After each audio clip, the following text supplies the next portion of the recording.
PS কম্পিউটারে আপনাকে স্বাগত। আজ আপনাদের দেখাবো টেক্সট টু কলাম কিভাবে কনভার্ট করবেন। তো চলুন ভিডিওটি শুরু করা যাক।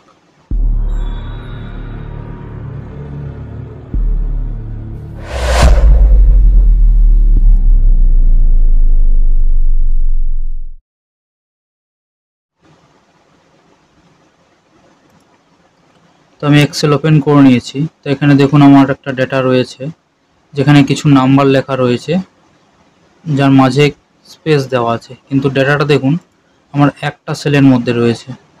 এই একটা সেলের মধ্যে পুরো ডেটাটা রয়েছে। তো আমি চাইছি যে যেখানে যেখানে স্পেস রয়েছে সেখান থেকে আমি ডেটাটাকে সেপারেট করতে চাই। তো কীভাবে করবেন?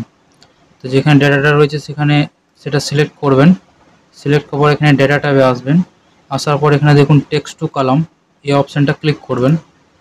ক্লিক করার পর এখানে ডিলিমিটেড সিলেক্ট করবেন। সিলেক্ট করার পর এখানে নেক্সট করবেন। নেক্সট করার পর আপনি কী অনুযায়ী সেপারেট করতে চান সেটা সিলেক্ট করবেন। তো আমার যেহেতু এখানে মাঝে স্পেস আছে, তো আমি এখানে স্পেস সিলেক্ট করব।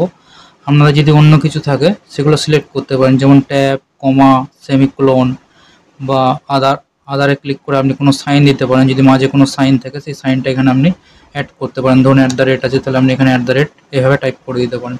তো আমার যেহেতু স্পেস রয়েছে তো আমি স্পেসটা টিকমার্ক রাখবো। টিকমার্ক রাখার পর এখানে নেক্সটে ক্লিক করব। ক্লিক করবো এখানে ফিনিশে ক্লিক করব। তাহলেই দেখুন আমার যে ডেটাগুলো সেগুলো দেখুন প্রত্যেকটা সেলে কিন্তু আলাদা আলাদা হয়ে গেল।